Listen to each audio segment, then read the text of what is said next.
بسم اللہ الرحمن الرحیم۔ پتہ ہے کیا، جب کوئی شخص آپ کو چھوڑ دے تو اس کا یہ مطلب نہیں ہوتا کہ دنیا ختم ہو گئی، زندگی ختم ہو گئی اور اب آگے جینا ہی نہیں ہے۔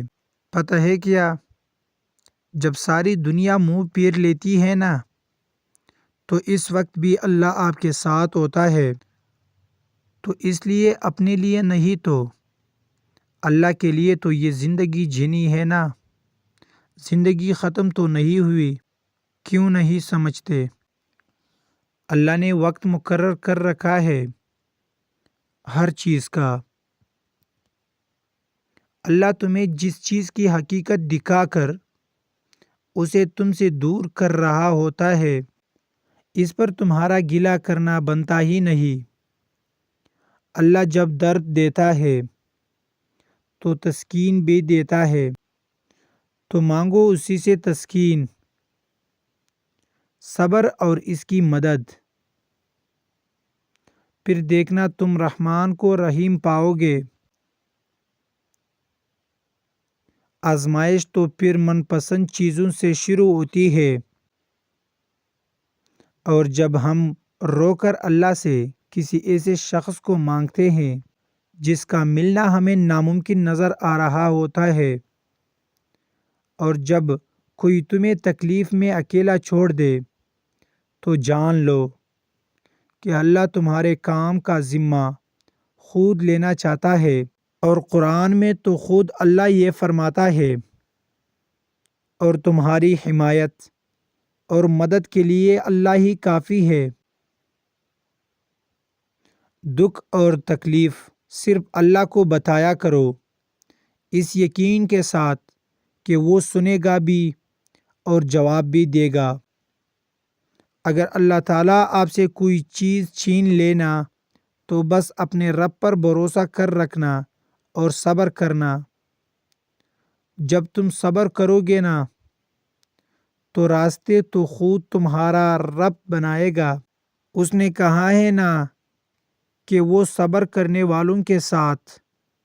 تو جب رب ساتھ ہے تو اس سے زیادہ خوشی کی بات، حوصلے کی بات تمہارے لیے کیا ہو سکتی ہے؟ جب انسان لوگوں کی جگہ اپنے اللہ پر آنکھ بند کر کے یقین کرتا ہے تو اللہ کبھی اسے مایوس نہیں کرتا۔ حقیقت یہ ہے کہ اللہ لوگوں پر ظلم نہیں کرتا، بلکہ لوگ خود اپنے اوپر ظلم کرتے ہیں۔ اپنے رب سے دوستی کر لو، یہی وہ ذات ہے جو کبھی آپ کو تنہا نہیں چھوڑتی۔ ہو سکتا ہے تم ایک گلاب کے طلبگار ہو اور اللہ نے پورا باغ تمہارے نصیب میں لکھ دیا ہو۔ قرآن پاک میں اللہ فرماتا ہے، ہو سکتا ہے ایک چیز تمہیں ناگوار گزرے اور وہی تمہارے لیے بہتر ہو، اور ہو سکتا ہے ایک چیز تمہیں پسند ہو اور وہی تمہارے لیے بری ہو۔ بے شک اللہ جانتا ہے، تم نہیں جانتے۔ تو جب اللہ تعالیٰ آپ کی زندگی سے کوئی چیز یا کوئی شخص چھین لے تو بس اللہ تعالیٰ پر یقین رکھنا، کیونکہ ایک دن اللہ تعالیٰ آپ کو اس سے بھی بہتر چیز عطا کرے گا۔ اور یہ بات انسان نہیں جانتا، بلکہ یہ بات تو اللہ جانتا ہے۔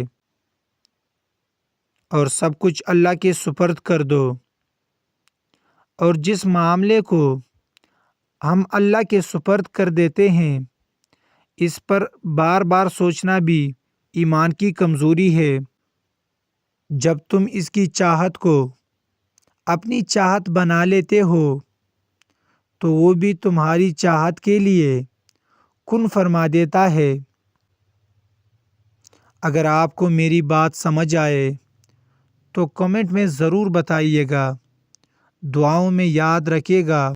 جزاک اللہ۔